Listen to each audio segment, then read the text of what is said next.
बुद्धीच्या सागरातील मंथन भीमात होते, समतेच्या भावनातील चंदन भीमात होते, तालात जीवनाच्या विषमता नाचली ही न्यायाची रागदारी गुंजन भीमात होते। संकल्प या मनाचा क्रांती करून गेला, निधड्या मनाचा मोठा होऊन सिंह गेला।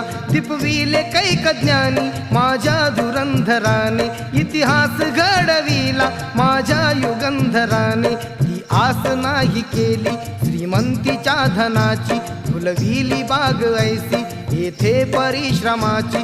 दुःखाला झेलणारा काळाला छेदणारा, गुणवंत पाहिला मी अन्यायी झुंजणारा। विसरून गेला शेवटी जातीयतेची ज्वाला, भीमराव माणसाला माणूस करून गेला। काळाच्या डोळ्यावरती बसलेली